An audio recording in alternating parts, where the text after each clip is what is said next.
Oui. Monsieur l'ambassadeur, messieurs les consuls généraux, madame la consule adjointe, madame la conseillère, première conseillère, monsieur l'attaché de presse, mes amis ici présents dans la salle. Nous avons une fois de plus uni nos efforts pour une bonne cause. La loge Robert Gamzon, Aloumim et les fils et filles des déportés juifs de France. Nous avons voulu célébrer dignement la mémoire des millions de femmes, hommes, enfants, juifs, tziganes, homosexuels, résistants, assassinés par les nazis. Lorsque les soldats soviétiques pénètrent à la fin de janvier 1945 dans le camp d'Auschwitz-Birkenau, ils trouvent quelques êtres humains qui ont, entre guillemets, échappé, fermez les guillemets, à la marche de la mort par miracle. Ils sont 7000 à être libérés par les soldats de la 100e division de la 60e armée rouge. La première unité qui pénètre dans le camp est commandée par le major Anatoly Shapiro, lequel avait été conduit par le résistant français Raphaël Feigelson, qui s'était évadé quelques jours plus tôt. Les éléments que je viens de relater sont fournis par Wikipédia. Évidemment, comme me l'a fait remarquer fort pertinemment un ami, la barbarie nazie ne s'est pas manifestée qu'à Auschwitz. Mais ce lieu-là reste le symbole absolu de cette barbarie. Il faudra cependant attendre le 1er novembre 2005, soit 60 ans après, pour que l'Assemblée générale de l'ONU adopte une résolution intitulée « Mémoire de l'Holocauste » qui décide que chaque année, le 27 janvier, sera proclamée une journée internationale dédiée à la mémoire des victimes de la Shoah. Il est vrai qu'en octobre 2002, la journée internationale dédiée à la mémoire des victimes de l'Holocauste avait déjà été instituée par les ministres de l'Éducation des pays membres du Conseil de l'Europe. Merci à vous, monsieur l'ambassadeur. Merci à vous, messieurs les consuls généraux, d'être venus ici ce soir. Nous savons, pour en avoir fait l'expérience, combien vos agendas sont surremplis.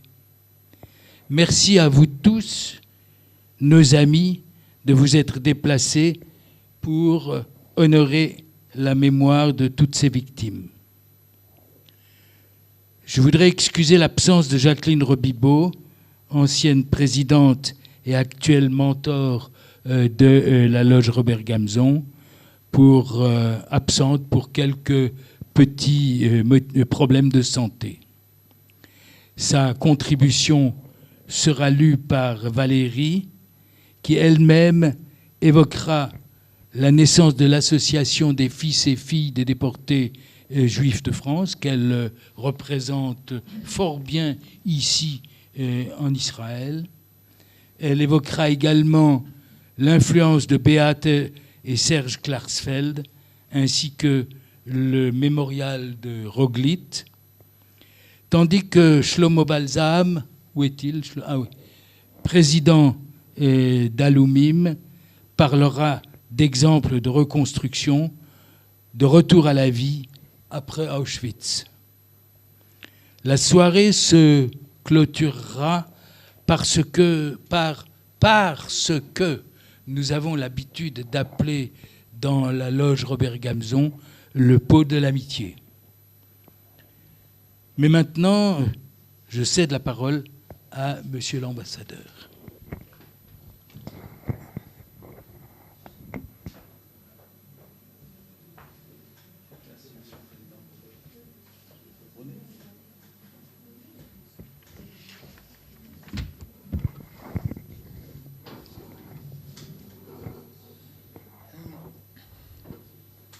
Mesdames et messieurs, les représentants de l'Association des fils et filles de déportés juifs de France, mesdames et messieurs les représentants d'Aloumim, mesdames et messieurs les représentants du Bnei Brit, mesdames et messieurs les représentants des associations francophones d'Israël, monsieur le consul général à Jérusalem, monsieur le consul général à Tel Aviv, cher Valérie Spira, chers compatriotes, René Trocaz et moi-même sommes heureux et émus d'être une nouvelle fois parmi vous pour honorer la mémoire des victimes et survivants de l'Holocauste, et parmi eux les 76 000 hommes, femmes et enfants qui furent déportés de France du simple fait qu'ils étaient juifs.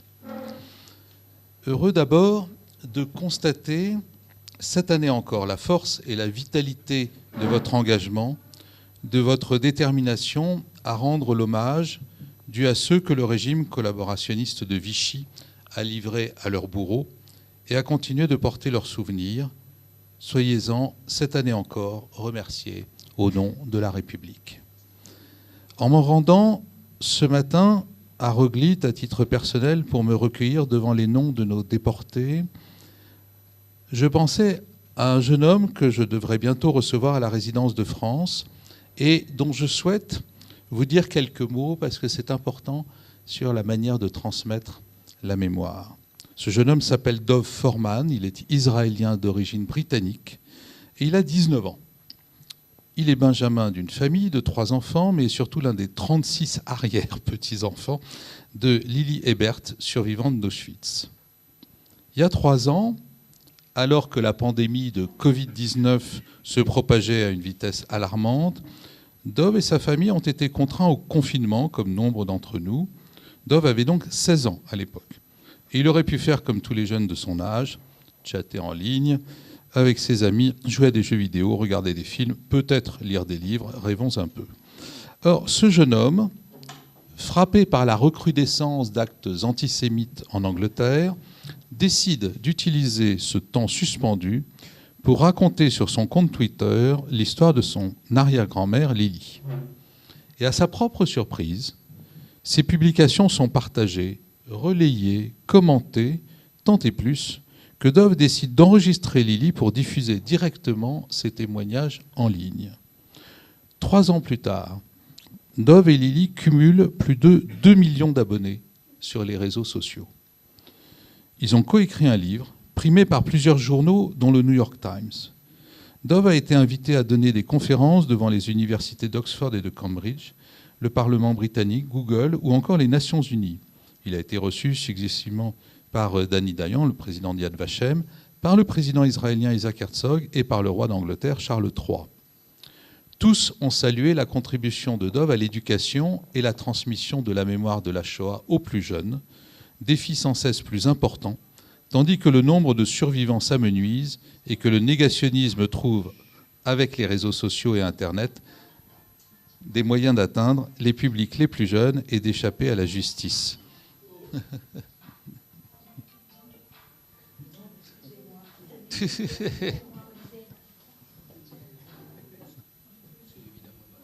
Mais... Je vous en prie. Je vois. Chaque année, nous enlève malheureusement des rescapés dont les témoignages sont irremplaçables. Benjamin Orenstein, Raphaël Esraïl, Élie Buzyn, Moshe Elion, le grand poète israélien, décidément. Vous vous parlez entre vous comme ça ?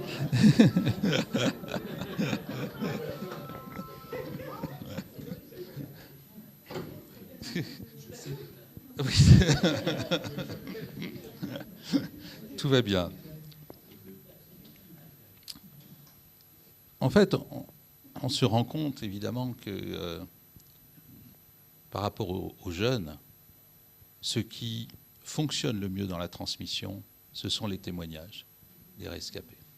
Et dans les lycées, dans les collèges, y compris ici, malheureusement, évidemment, il y en a de moins en moins. D'où la nécessité, d'ailleurs, d'enregistrer absolument tous les témoignages possibles et arriver à en faire une forme diffusable qui parle aux jeunes. Et il faut rendre ici hommage à tous ceux qui ont fait cette transmission, et puis ceux qui, comme ce jeune Dov Foreman, comme vous, ont fait leur ce combat pour le souvenir. Je pense par exemple au projet Convoi 77 de Georges Mayer, à qui j'aurai l'honneur de remettre les insignes de commandeur dans l'Ordre national du mérite en mars prochain. Je pense aussi à Sophie Naoum, documentariste dont les remarquables portraits vidéo de survivants dessinent un panorama collectif et tragique de ce que fut la déportation.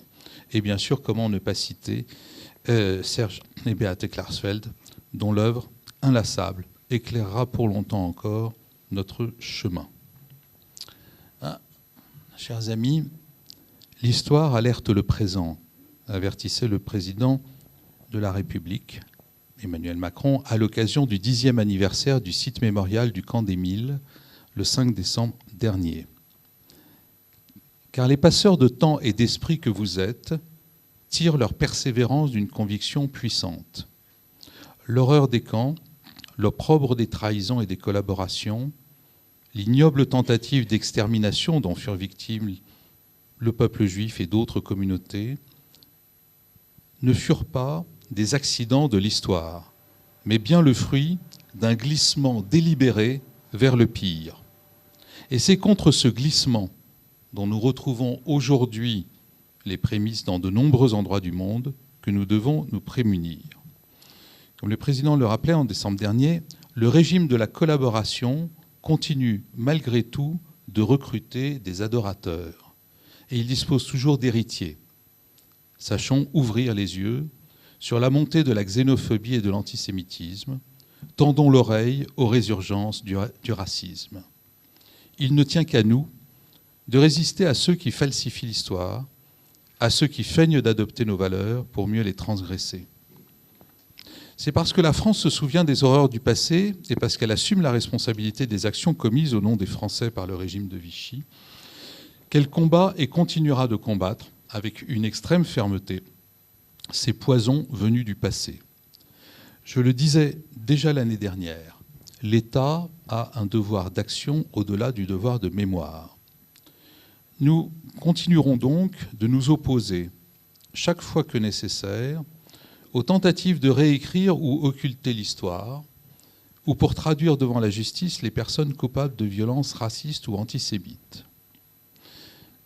Les actes antisémites ont baissé de 25% au premier semestre 2022 en France. Et c'est très compliqué de savoir pourquoi. Il y a beaucoup de facteurs. Il y a une action de l'État, mais il y a aussi des circonstances extérieures. On pourrait parler de la question de la guerre en Ukraine, par rapport à ça et au narratif russe en particulier. Pour ce qui est de l'action que nous avons voulu, au plus haut niveau de l'État, nous devons continuer évidemment dans cette direction, sans laisser baisser notre vigilance. Et permettez-moi ici, bien sûr, d'avoir une pensée particulière pour Ilan Halimi, séquestré et torturé il y a 17 ans exactement par le gang des barbares, et pour Mireille Knoll, dont le souvenir vit plus que jamais, à travers l'engagement de ses proches en France et désormais en Israël.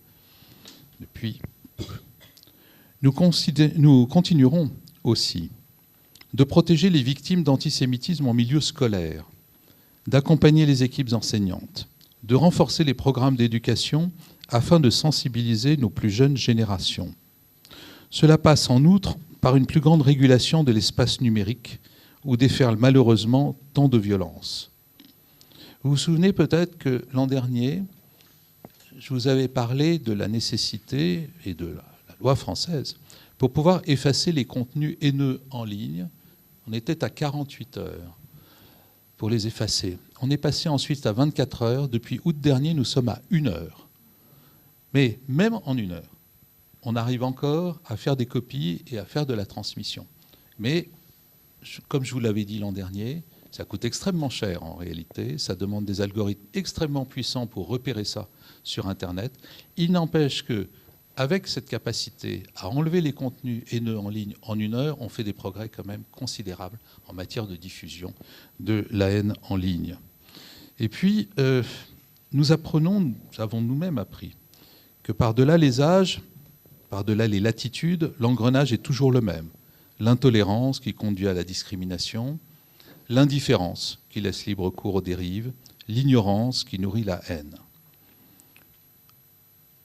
Voilà pourquoi nous continuerons de peser de toutes nos forces, d'œuvrer sans relâche dans le monde réel et aussi dans le symbolique. Cette année encore, l'ambassade et les équipes de la France en Israël seront au rendez-vous des commémorations avec plusieurs rencontres culturelles et littéraires proposées par l'Institut français et un très beau projet d'hommage pour les 80 ans de l'insurrection du ghetto de Varsovie que nous souhaitons organiser en partenariat avec le Beit Lohamei Hag et Haot, le centre Marek Edelman de Łódź et le mémorial de la Shoah à Paris.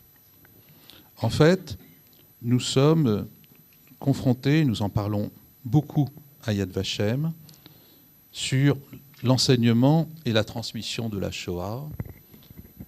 Il y a 2 éléments qui se posent. D'abord, effectivement, la perte de plus en plus de survivants capables de transmettre directement, c'est fondamental.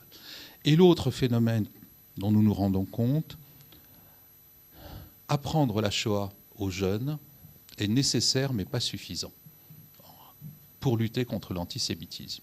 Il y a là quelque chose de terrible. Raconter la Shoah ne suffit pas pour lutter contre l'antisémitisme. C'est comme ça. Et donc, en revanche, ça serait probablement terrible de ne pas l'enseigner, bien entendu. Mais il faut aussi lutter, et je vous invite à le faire, il faut faire pression en France même pour que le temps d'enseignement de la Shoah soit supérieur à ce qu'il est aujourd'hui. On voit dans certaines classes, dans les programmes scolaires, il y a certaines filières, je dirais, l'enseignement de la Shoah, c'est 1 heure, en tout et pour tout, dans une scolarité entière. Et donc là, évidemment, dans d'autres, c'est 6 heures, 7 heures. Ça n'est jamais assez en réalité. Parce qu'on se rend compte que, voilà, lentement, le révisionnisme revient, le négationnisme revient au niveau des élèves. Et ce n'est pas seulement en France, c'est en Europe en général. Hier, il y avait un sondage dans les Pays-Bas, en Hollande. 25% des scolaires aux Pays-Bas considèrent que la Shoah est un mythe. 1/4. En Hollande, c'est juste hallucinant. Et donc là, il y a un vrai travail à faire, encore, au niveau européen. Et c'est d'abord le travail de nous tous pour arriver à pousser tous les moyens, par tous les moyens, l'enseignement, mais aussi les réseaux sociaux, mais aussi les associations, etc., pour que ceci ne continue pas. Vous connaissez tous la devise de la République, liberté, égalité, fraternité. Nous savons ce qu'est la liberté. Et évidemment, à la fois si belle et si fragile, elle est obtenue au fil des siècles, dans le sang et la douleur. Nous revendiquons suffisamment l'égalité pour savoir de quoi il s'agit, même si ces remises en cause régulières invitent à la vigilance. Mais nous avons parfois du mal à définir la fraternité. La fraternité, ce n'est pas la générosité seulement, ce n'est pas non plus l'altruisme, ou du moins pas seulement. La fraternité, c'est précisément ce qui nous rassemble aujourd'hui. Un sursaut de l'âme, un élan et un acte de confiance collective qui puise dans le plus sombre de l'humanité l'engagement et l'espérance envers l'avenir. Je vous remercie.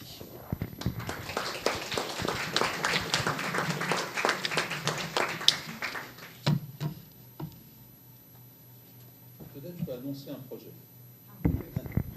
Alors, d'ici la fin de l'année, on va essayer avant les vacances d'été, enfin avant fin juin, mais en tout cas avant la fin de l'année. On va monter avec l'Institut français à Tel Aviv un projet double. C'est comment la bande dessinée et les films d'animation racontent la Shoah. Et on se rend compte que ça touche énormément les jeunes. Bien plus, je veux dire, malheureusement, moi je fais partie de la génération qui peut regarder Shoah plusieurs fois dans sa vie, Nuit et brouillard et la liste de Schindler. Mais les enfants, ça marche plus du tout. Or, il n'y a rien d'autre, pourrait-on dire. Et en termes cinématographiques, c'est très dangereux. Il se trouve qu'ils apprécient la bande dessinée et les films d'animation. Eh bien, allons-y. Donc, hier, on a regardé Les secrets de mon père et un autre, et hier, Charlotte, le film sur Charlotte Salomon.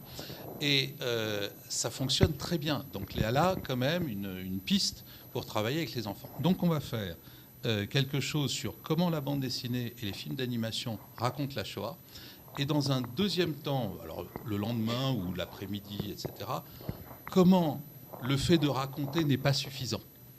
Et qu'il y a quelque chose à embrayer, pourrait-on dire, parce que les enfants reçoivent, les jeunes reçoivent, mais ça n'est pas suffisant pour lutter réellement contre l'antisémitisme par la culture et l'éducation. Il faut faire plus encore. Et évidemment, nous sommes preneurs de tous vos témoignages en ce sens. Merci. Merci,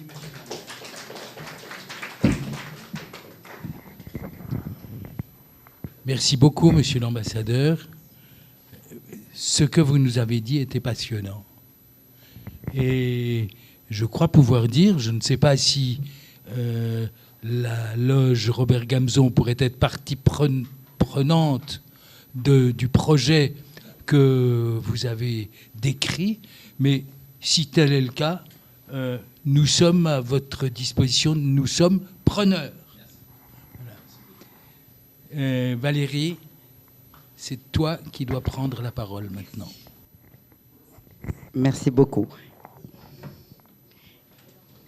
Et les fils et filles sont aussi preneuses. Un grand sujet, les enfants. Monsieur l'ambassadeur de France en Israël, monsieur Éric Danon, monsieur le consul général de France à Jérusalem, monsieur René Trocaz, monsieur le consul général de France à Tel Aviv, monsieur Mathieu Clouvel-Gervaiso, madame la consule adjointe, monsieur Martin Edouin, conseiller de la presse à l'ambassade, monsieur Jean-Pierre Strauès, monsieur Shlomo Balsam, président d'Aloumim, monsieur Pierre Dreyfus, président de la loge Bnei Brit Robert Gamzon de Jérusalem, mesdames et messieurs. Merci aux membres du Bnei Brit de nous accueillir dans leur local pour pouvoir honorer nos chers disparus. Et j'en profite pour souhaiter une bonne santé à votre mentor, Jacqueline Chochat-Robibo. Demain, 27 janvier, c'est la journée internationale dédiée à la mémoire des victimes de l'Holocauste, qui a été instituée à l'initiative des ministres de l'Éducation des États membres du Conseil de l'Europe en octobre 2002, puis suivie par l'Organisation des Nations Unies. Par une résolution intitulée « Mémoire de l'Holocauste », adoptée le 1er novembre 2005, l'Assemblée générale a décidé que les Nations Unies la célébreraient chaque année le 27 janvier, à la date d'anniversaire de la libération par les troupes soviétiques du camp d'Auschwitz. Libération. C'est une action de rendre libre une personne prisonnière, selon la définition du Larousse. Or, le 27 janvier 1945, lorsque les soldats de l'armée rouge rentrent dans le camp d'Auschwitz, il ne restait dans le camp environ plus que 7000 hommes et femmes. Hommes, femmes, qui depuis 9 jours étaient demeurés seuls, sans nourriture, sans soins, dans un camp abandonné et jonché de cadavres. Plus un seul SS. Entre le 18 et le 20 janvier, environ 58 000 hommes, femmes, exténués, avaient été jetés sur les routes par les SS vers d'autres camps dans ce que l'on a appelé les marches de la mort. Devant l'avancée des armées alliées, à des dates différentes, les nazis entraînèrent ainsi des dizaines de milliers de déportés sur les routes vers d'autres camps. En lisant le magnifique témoignage de Primo Levi dans La Trêve, resté à Auschwitz, on se rend compte que l'ouverture du camp d'Auschwitz par les soviétiques se fit au hasard et sans rien de particulier n'était prévu pour nourrir et soigner les déportés restés sur place. Par le plus grand des hasards, le 27 janvier 1945, les troupes soviétiques ont ouvert et non libéré le plus grand camp d'extermination des Juifs. Durant l'année 1945, nombreux sont les camps qui ont été découverts au hasard de l'avancée des troupes alliées.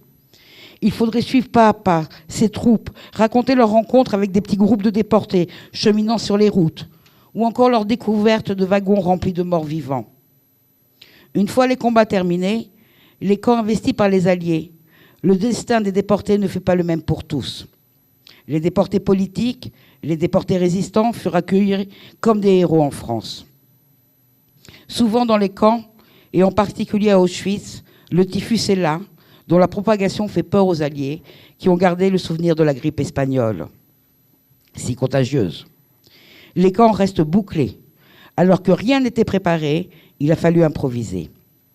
Puis ce fut le retour des déportés juifs, le non-retour de 6 millions de juifs, hommes, femmes, enfants, vieillards. Retour à la vie. La vie doit reprendre. Il y a d'autres priorités. Ce n'était plus seulement la fin de la guerre, mais le début du combat pour la paix. Retour à la vie. La vie doit reprendre. Mais pour les familles de déportés, la recherche de leurs proches ne fait que commencer. Ma grand-mère paternelle, avec ses 4 enfants, rentre à Paris à la fin de la guerre. Le retour de Suisse. Où aller? L'appartement d'avant-guerre n'était plus libre. De gentils Français l'occupaient avec les meubles de mes grands-parents. Pour pouvoir le récupérer, il fallait prendre un avocat, et pour cela, il fallait de l'argent. Comme la grande majorité, nous n'en avions pas. Retour à la vie, à la réalité, ou vivre. Une grande-tante avait toujours son studio, donc ils allaient s'y installer à 6. Quant à ma grand-mère, elle n'avait aucune nouvelle de son mari. Qu'à cela ne tienne, ma tante, alors âgée de 16 ans, va passer l'année à faire des allers-retours à l'hôtel Lutetia. Hôtel Lutetia. En 1940, les nazis décident d'installer des bureaux de renseignement et de contre-espionnage dans cet hôtel. C'est à la Libération, en 1945, que l'hôtel Lutetia fut réquisitionné sur ordre du général de Gaulle pour devenir un centre d'accueil pour les rescapés des camps de concentration. 18 000 anciens déportés y seront conduits. Mon oncle, lui, âgé de 12 ans, ira à la gare de l'Est d'où revenaient également des déportés. Ma grand-mère n'avait pas le temps d'y aller. 2 enfants en bas âge à la maison, inscrire les enfants à l'école, chercher du travail, chercher un appartement, remplir des centaines de demandes de renseignements pour retrouver une trace de son mari. Des milliers de familles à la recherche de parents accourent à l'hôtel Lutetia, avec ceux qui ont la chance d'avoir une photo de leur cher disparu. Je vous laisse imaginer la différence entre un homme d'avant-guerre et le même après être passé à Auschwitz. Impossible à reconnaître. Petite histoire dans la grande qui est arrivée à un grand nombre de familles. Il y avait souvent un ancien déporté qui vous racontait avoir vu la personne recherchée quelques jours avant l'ouverture du camp. Espoir pour ces familles, même si souvent c'était faux. Le sentiment de culpabilité avait déjà commencé. Donc, selon un ancien déporté, mon grand-père aurait été aperçu à Auschwitz juste avant les marches de la mort. Donc, hors de question d'abandonner les recherches. Il a fallu attendre des années pour savoir qu'il n'avait jamais été à Auschwitz, mais qu'il a été déporté par le convoi 51 du 6 mars 1943 pour le camp d'extermination de Sobibor. Il a fallu attendre 8 ans pour que ma grand-mère demande un certificat de décès. 8 ans d'attente. Retour à la vie. Quant à ma grand-mère maternelle, 25 ans à la fin de la guerre, mère d'une petite fille cachée de 6 ans, résistante de la première heure, elle ne se faisait aucune idée du destin de son mari déporté par le convoi numéro 1 du 27 mars 1942. Elle a quand même attendu 5 ans avant de réclamer un certificat de décès. Elle se remariera avec un de ses compagnons de résistance. Retour à la vie. Dans les années 50, de nouveaux prisonniers de guerre vont revenir en France. Pour ma mère, l'espoir renaissait. Mais dur était le retour à la vie. Mon grand-père ne reviendra pas. De mes 2 grands-pères, que savions-nous? Rien. De ces 80 000 déportés juifs de France, que savions-nous vraiment? Rien. Le retour à la vie après Auschwitz, pour qui? Lorsque les déportés juifs ont voulu raconter l'irracontable, personne ne voulut vraiment les croire. Et puis on n'avait pas le temps. Il fallait reconstruire, revivre. Les familles des déportés devaient retrouver un appartement, du travail et combien de formulaires à remplir. Il a fallu attendre le procès d'Eichmann en 1961. Celui-ci révéla au monde entier l'ampleur des atrocités nazies. De nombreux survivants de la Shoah se sentirent enfin capables de raconter leur histoire. La libération de la parole, un certain retour à la vie. Le 11 mai 1960, Jour de l'enlèvement d'Eichmann à Buenos Aires, Serge et Beate se rencontrent dans le métro. Beate allemande, fille d'un soldat de la Wehrmacht, et Serge, fils d'un déporté, vont s'unir le 7 novembre 1963. Serge Klarsfeld se rendra en pèlerinage à Auschwitz en 1965. C'est là qu'il décide de s'engager pour la mémoire de la Shoah. Un de leurs premiers combats fut contre Kissinger, le 7 novembre 1968, où Beate n'hésita pas à le gifler. Si je devais vous raconter tous leurs combats, nous serions encore là dans un mois, si ce n'est plus. Serge et Beate Klarsfeld ont créé en 1979 l'Association des fils et filles des déportés juifs de France. Le but de cette association est de faire valoir les droits des descendants de déportés juifs pendant la Seconde Guerre mondiale. Serge Klarsfeld fut un des premiers à pouvoir consulter les archives de la guerre. Dès 1975, il commence un long travail de recherche et 3 ans plus tard, il publie la première édition du mémorial de la déportation des Juifs de France. Celui-ci présente la liste de tous les déportés juifs de France, classés par convoi de déportation et par ordre alphabétique dans chaque renvoi. L'ouverture officielle des archives lui permettra par la suite de corriger certaines erreurs. Tout était dit dans ce livre mémorial. La mort était identifiée, la mort était signifiée. Ce fut pour beaucoup de familles de déportés la première fois qu'ils ont pu voir inscrit dans ce grand bottin de la mort, comme me disait mon père, le nom, prénom, numéro de convoi de leurs chers disparus. Ce fut un des premiers, mais pas le dernier. N'oublions pas le mémorial des enfants juifs déportés de France, où Serge et Beate Klarsfeld ont recherché également les photos de nos petits déportés. Environ 5000 photos sur les 11 400 enfants juifs déportés. Retour à la vie? Non, mais retour sur image de leur courte vie.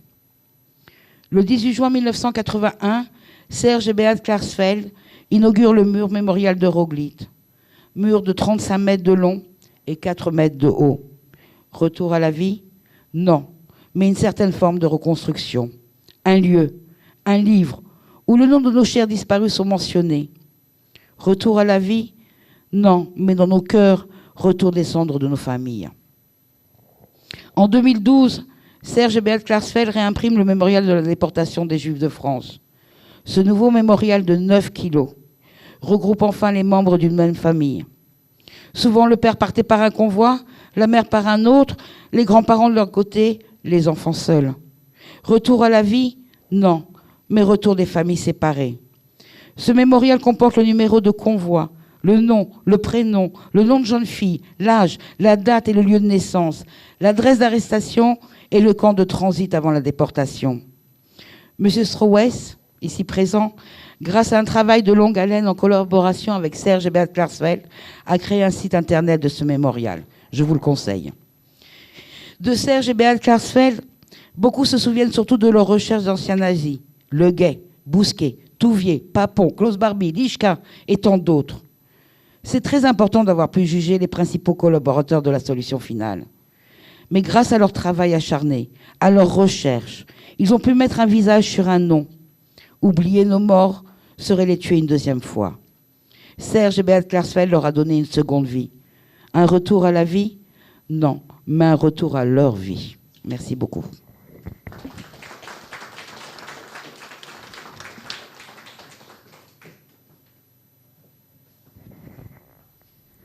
Merci beaucoup, Valérie, de ce témoignage poignant de ta grand-mère qui attendait avec constance, mais en vain, le retour de son mari. Tu nous as par ailleurs relaté avec beaucoup de sentiments quelle a été l'œuvre de Beate et Serge Klarsfeld, et nous te sommes particulièrement reconnaissants de ce que tu viens de dire, et tu l'as fait avec beaucoup, là encore, avec beaucoup de sentiments. Et je dois dire que les fils et filles de déportés juifs de France ont de la chance d'avoir ici en Israël une représentante comme toi. Merci.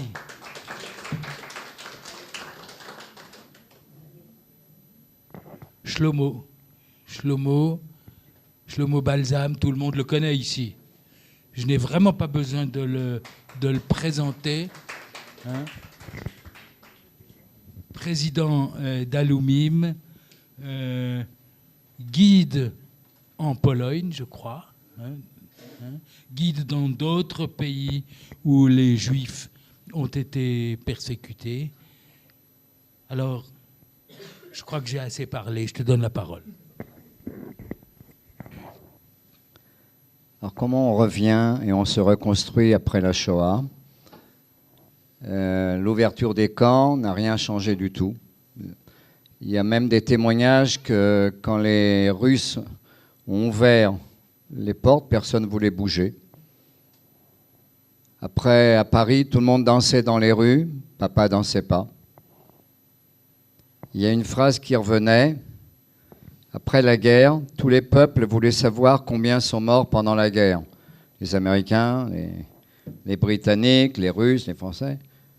Il y a un seul peuple qui ne posait pas la question combien sont morts pendant la guerre, mais combien il en reste.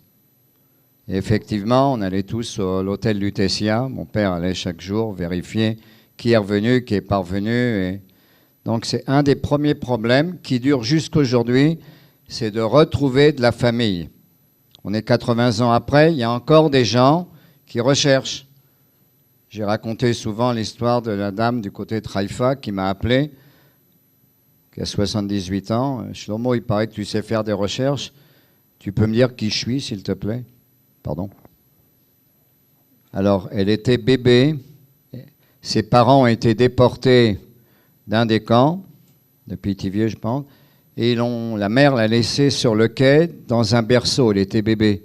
Et un brave paysan français l'a retrouvée, l'a ramenée après la guerre à Lausée. Mais ils avaient mis son nom et son prénom dans le vêtement du bébé.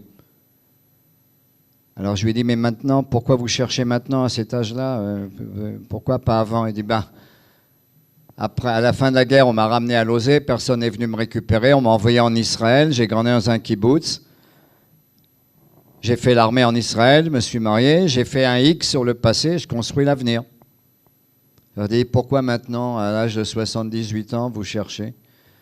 Alors elle me dit, mais mon petit-fils, il fait le devoir pour l'école de l'arbre généalogique, je ne peux pas dire non à mon petit-fils.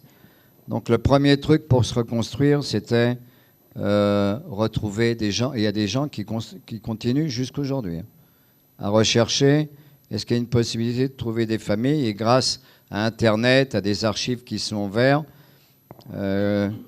Klarsfeld a fait ouvrir les archives de la police française en 1990, donc on a pu retrouver des fiches de la police française où il y a marqué le nom des familles. C'est incroyable. Alors ça, c'est le premier truc. La deuxième chose, 2/3, écoutez bien, 2/3 des combattants de la guerre d'indépendance sont des rescapés de la Shoah. Des combattants. Alors il y en a un qui s'appelle David Zilbergeld. Alors on voit là en membre de la Haganah en 1948 en train de se battre. Mais j'ai retrouvé, comme il a un numéro sur le bras, il se bat, il a un numéro sur le bras. Je vais faire passer la photo. Il a un numéro sur le bras. Il était à Auschwitz. Il a survécu à Auschwitz. Il est il a été déporté de Malines, de Belgique. Et quand il est sorti de la guerre, il avait une vingtaine d'années. Il est né en 1924. Je crois donc il est venu se battre en Israël. Et beaucoup de rescapés de la Shoah se sont reconstruits en venant se battre pour l'indépendance d'Israël. Alors, je leur ai demandé, il y en a que je connaissais bien, Noar Kliger, que vous connaissiez. Alors Noar, je lui ai demandé 100 fois, t'étais sur l'Exodus, t'étais à Auschwitz, t'es monté sur l'Exodus et t'es venu te battre ici, repose-toi. Alors, ils ont tous répondu la même chose. Une fois dans ma vie, je peux me tenir sur mes pieds, être fier de ce que je fais, pas être un esclave qu'on a, ou un objet qu'on a appris. Alors, et Noar Kliger, vous le connaissez parce que c'était un fou de sport. Il était journaliste à l'Équipe, il était journaliste à Yediot Ahronot, un des plus grands journaux israéliens. Et il témoignait beaucoup. Donc, on se reconstruit en venant se battre. Il y en a un autre que peut-être certains d'entre vous ont connu à Paris, Joe Weisblatt. Alors Joe Weisblatt, lui, il est né dans la chambre à gaz. C'est quoi cette histoire? Il a écrit un bouquin qui s'appelle « Je suis né dans la chambre à gaz ». Pourquoi? Il venait du ghetto de Lodz. Ils ont mis tout un groupe d'enfants dans la chambre à gaz et lui témoigne que le docteur Mengele, celui qui faisait la sélection, a commencé à hurler « Et 1 minute, qui a donné l'ordre de faire entrer les enfants dans la chambre à gaz? Moi, j'ai besoin d'enfants pour mes expériences. Faites-les sortir. » Et il avait 13 ans, il est sorti, il a survécu, il a fait la guerre d'indépendance. Après, il s'est installé à Paris. Et ceux qui le connaissaient, moi je me rappelle quand il avait déjà plus de 90 ans, il roulait sur une Harley Davidson. Alors, il disait « Je veux vivre le mieux possible ». Il avait donc ça c'est Joe Weisblatt. C'est-à-dire, une des façons de se reconstruire, c'est de venir combattre pour la guerre d'Israël. Une autre façon, alors il y a une jeune fille, une jolie blonde qui s'appelle Léa Gottlieb. Léa Gottlieb, elle arrive, elle est de Roumanie. Comme elle est blonde, son mari a été arrêté dans les camps roumains qui étaient terribles en Transnistria. Et comme elle était blonde, elle met une grande croix, elle prend un bouquet de fleurs, elle rentre dans le camp, personne ne fait attention à elle. Tout le monde dit c'est sûrement la copine d'un des gardiens. Elle va réussir à faire évader son mari. Elle arrive en Israël après la guerre. Et Léa Gottlieb va inventer, écoutez bien, dans les années 50, c'est une des premières, la plus grande start-up israélienne. Je ne sais pas si vous connaissez Gotex. Gotex, c'est les... Ouais. Alors, c'est une rescapée de la Shoah, Gottlieb Gotex. Je crois que ça a été racheté par Adidas maintenant. C'était une des plus grandes firmes de maillots de bain, notamment féminins. Et sur tous les maillots, il y a des fleurs. Alors, on a demandé pourquoi il y a des fleurs sur tous les maillots. Il dit, c'est comme ça que j'ai sauvé mon mari pendant la Shoah. OK, donc ça, c'est Léa Gottlieb. Okay. Une autre façon de se reconstruire, alors je vais parler d'Aloumim. Alors d'abord, les gens d'Aloumim, les enfants cachés en France pendant la Shoah, ils se sont reconstruits réunis en 1993. J'aurais dit, pourquoi tellement tard? Je dis, les enfants cachés, on n'était rien pendant la guerre.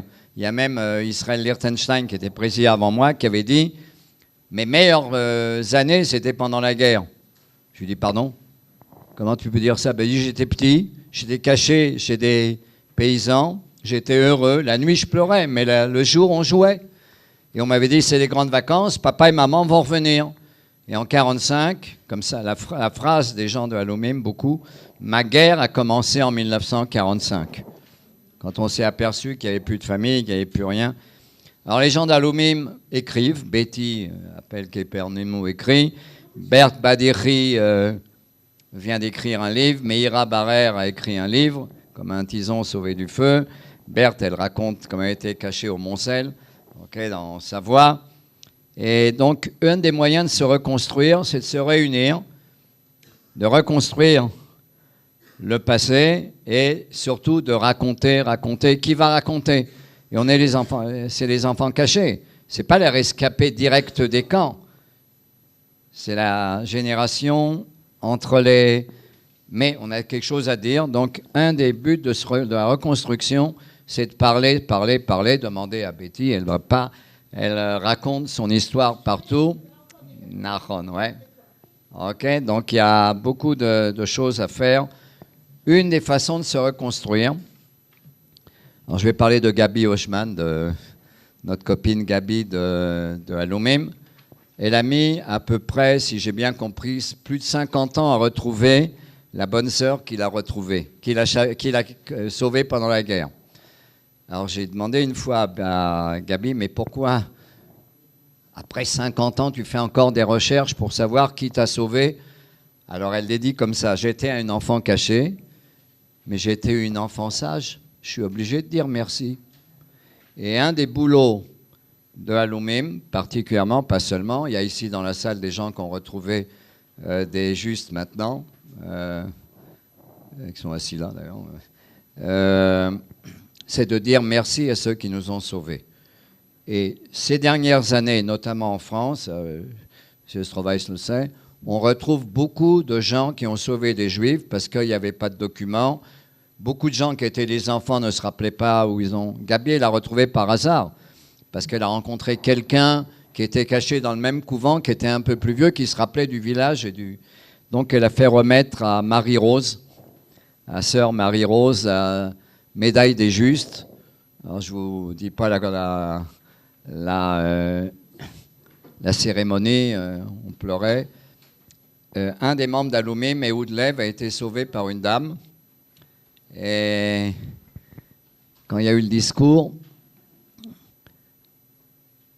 le petit-fils de la dame qui a reçu, Mme Rossel, qui a reçu la médaille, le petit-fils a dit, écoutez, ma grand-mère ne savait ni lire ni écrire. Elle avait fait quelques classes dans un village, il y avait une ferme. Elle vivait avec une vache, bon bref. Elle avait rien beaucoup. Il y avait un puits, il n'y avait pas de robinet. Et ma grand-mère n'avait rien, elle avait une seule chose, un cœur. Mais il a rajouté une phrase. Et ceux qui savaient lire et écrire n'étaient pas forcément du bon côté. Comme Céline, comme Jean Giraudoux. Je me suis fait virer je crois que je l'ai raconté une fois, de lycée Jacques Decour, parce que j'avais fait une rédaction sur Jean Giraudoux. J'avais écrit, il écrit bien, 2 points, mais c'est un salaud. C'était un nazi pro Jean Giraudoux, un grand écrivain. Et ceux qui ne savaient pas lire avaient un cœur. C'est ce qui est arrivé à Louise Roger, elle s'appelle, celle qui a sauvé Ehud Lev Zichrono Livracha. Donc la reconstruction est aussi en disant merci. Et dernière chose, à Yad Vashem, quand on dit le retour à la vie, le retour à soi. Alors j'ai un copain à Yad Vashem, un Polonais, qui s'appelle Romuald Waskinel. Il était prêtre en Pologne, né dans une famille catholique, prêtre en Pologne. Et quand il a 35 ans, il est prêtre. Sa mère polonaise lui dit, écoute, j'ai un secret. T'es juif. En fait, il était circoncis. Il ne comprenait pas pourquoi tous les autres garçons se moquaient de lui à la douche. Mais il n'a jamais su qu'en fait, sa mère du ghetto, un des ghettos de Wenching, à côté de Bialystok, a couru, quand on a commencé les rafles, chez une voisine chrétienne, sauver mon bébé. Et la chrétienne, la famille Vaskinel, a sauvé le bébé, l'a élevé comme catholique. Bon, il avait 3 mois quand il a grandi comme catholique, il était amoureux de Jésus. Il veut devenir prêtre. Ses parents ne sont pas tellement enthousiastes, mais bon, il veut être prêtre. Il est prêtre, et quand la mère polonaise décède, elle lui dit « t'es juif ». Alors, toute sa vie, boum, s'écroule. Et il ne sait pas quoi faire. Il y a une bonne sœur qui lui dit, il y a un pays qui s'appelle Israël. Il y a plein de juifs, peut-être de la famille. Il arrive ici et il y a une réunion des anciens de Bialystok. Et donc il va. Il y a une quarantaine de personnes, des personnes qui sont rescapées de la Shoah ou bien qui sont venues avant la guerre de la ville de la région de Bialystok. Alors, il lui demande comment tu t'appelles. Il dit, je ne sais pas, mais ma mère, je ne sais pas mon nom. Je sais simplement que je viens de la ville de Vichiagne, à côté de Bialystok, et que mon père était tailleur. Tout le monde se lève. Wexler. Et il découvre son nom. C'est-à-dire qu'un prêtre, à l'âge de 35-38 ans, a découvert qu'il était juif. Et comme il travaille à Yad Vashem aux archives, parce qu'il parle toutes les langues, il est revenu au judaïsme. Je lui dis, mais pourquoi À un moment, il me dit, il était entre les deux. Je peux continuer à aimer Jésus. Je lui dis, tu fais ce que tu veux. Alors, et un jour, il dit, je veux être que juif. parce que l'Église, Radio Maria, l'Église polonaise, l'a jeté comme le dernier des derniers. Donc il est devenu juif. Et il y a juste avant le corona, on lui a fait sa bar mitzvah. À l'âge de 78 ans, il a fait sa bar mitzvah. Là, on était l'année dernière dans la synagogue de Yad Vashem. On avait fait une des cérémonies. Donc il y a beaucoup de gens qui retrouvent l'identité jusqu'aujourd'hui. Et ça, c'est le retour à la vie. Dire merci, se retrouver soi-même, retrouver sa judaïté, se battre, réussir, comme Léa Gottlieb, faire des belles choses, raconter, comme Betty et d'autres de Alumim. Et voilà à peu près ce que je voulais dire sur le retour à la vie. Et ça ne fait que commencer. C'est-à-dire que maintenant, on est les enfants cachés. La deuxième génération, moi je suis né en 48, on commence maintenant à se reconstruire en apprenant encore des détails et encore des détails qu'on retrouve. Grâce à Serge, j'ai tout trouvé plein de choses. Et maintenant, c'est plus ou moins online. Donc, on peut encore découvrir en deuxième génération. C'est ce qu'on appelle le retour à la vie. Merci de m'avoir écouté. Toda Rabba.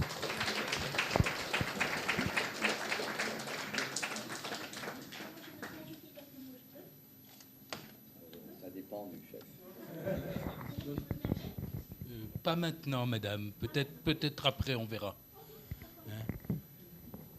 Shlomo, je voudrais simplement te dire qu'on t'écouterait pendant des heures parler de Jo Weissblatt, né dans une chambre à gaz.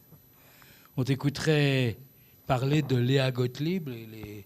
Nos épouses ont presque toutes des maillots de bain Gotex. Hein? Eh ben, Gotex, c'est Léa Gottlieb. Merci de nous avoir rappelé ce détail extrêmement important. Et merci de nous avoir parlé avec beaucoup, beaucoup de sentiments de Alumim, que tu animes avec beaucoup de bonheur. Merci, Shlomo. Alors maintenant, je voudrais demander à Valérie de bien vouloir lire le texte que notre amie, ancienne présidente de la loge Robert Gamzon, mentor actuel de la loge Robert Gamzon, Jacqueline Robibaud, aurait tellement aimé lire elle-même, mais on l'a dit tout à l'heure, pour des raisons de santé, elle ne peut pas être parmi nous. Et elle m'a dit de demander à Valérie de bien vouloir lire son texte. À toi, Valérie.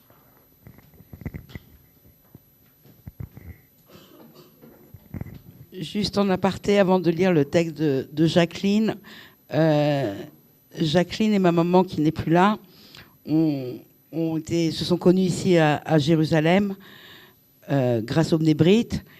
Et en discutant toutes les deux, dès le départ, ton père, et le papa de Jacqueline est parti par le premier convoi, et le papa de ma maman est parti par le premier convoi.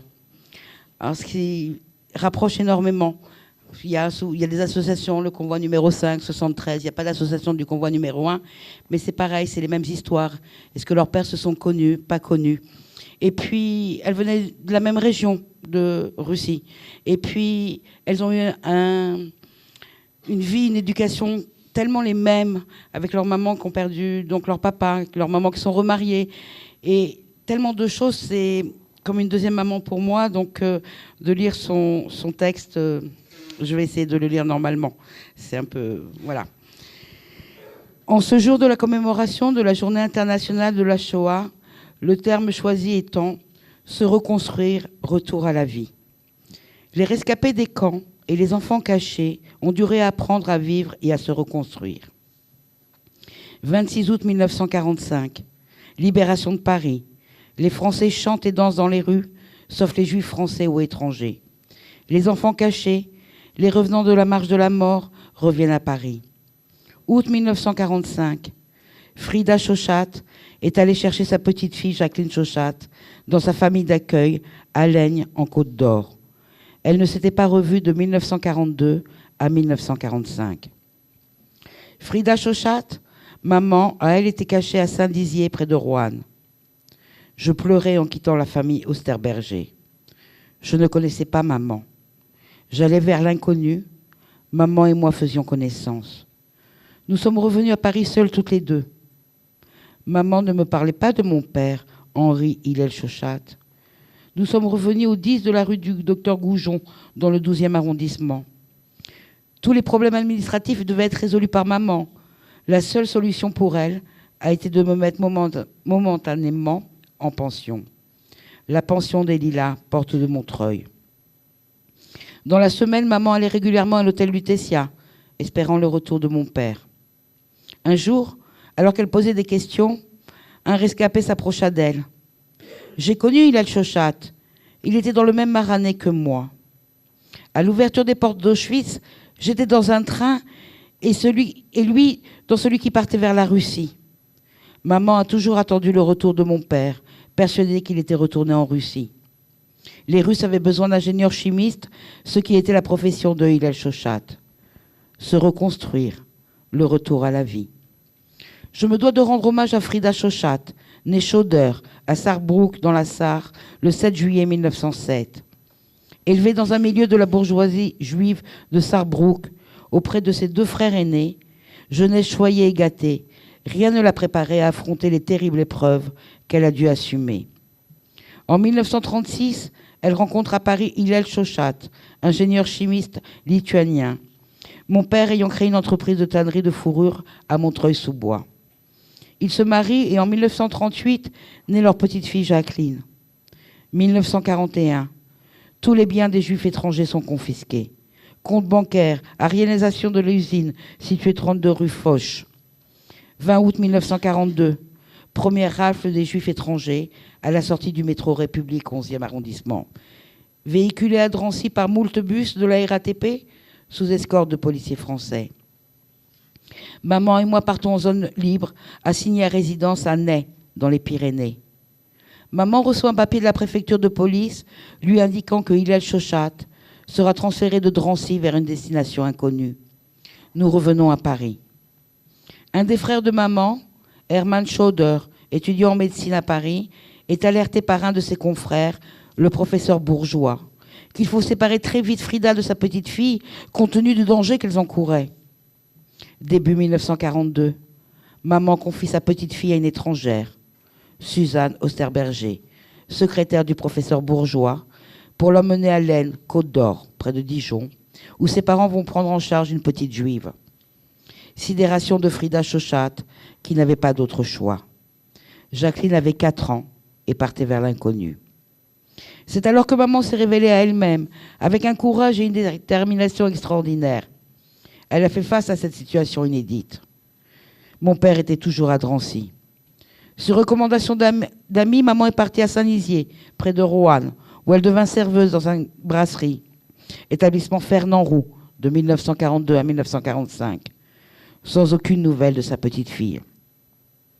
27 mars 1942, déportation de Hillel Chauchat, convoi numéro 1, Auschwitz, d'où il n'est jamais revenu.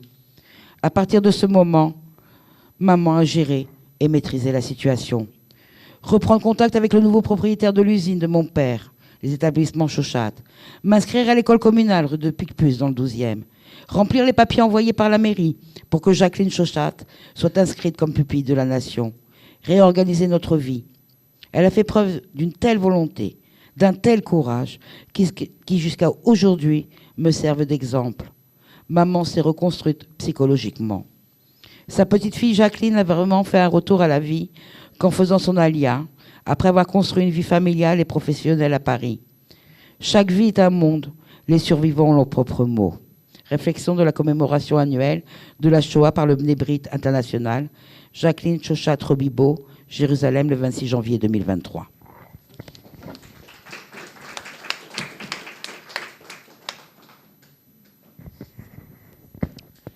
Merci Valérie d'avoir lu avec tellement de sentiments le texte de notre amie Jacqueline, au point qu'on pouvait se demander si ce n'était pas toi qui l'avais rédigé, mais je sais que ce n'était pas toi, et que c'était bel et bien Jacqueline.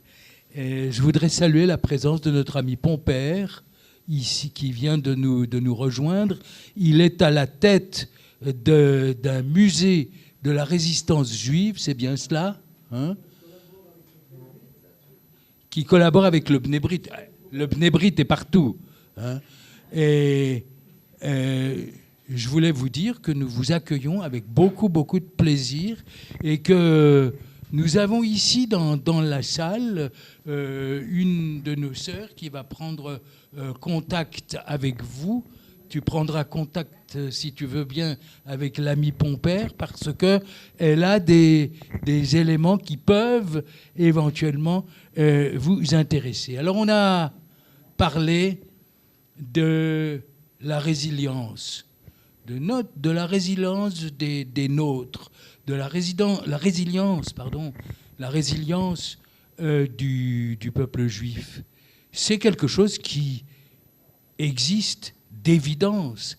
Et nous en avons une illustration ce soir, en ce sens que nous avons terminé nos récits les uns et les autres, et nous vous invitons à monter un étage pour ce que nous avons, on l'a dit tout à l'heure, ce que nous avons l'habitude d'appeler à l'intérieur de la loge Robert Gamzon, le pot de l'amitié. C'est une manifestation évidente de résilience, et vous verrez que nos sœurs, car on s'appelle frères et sœurs à l'intérieur du Bnei Brit, eh bien, nos sœurs nous ont concocté un pot de l'amitié assez extraordinaire. Merci à nos sœurs, merci à celles-ci de nous avoir fait cela. Voilà ce que je voulais dire.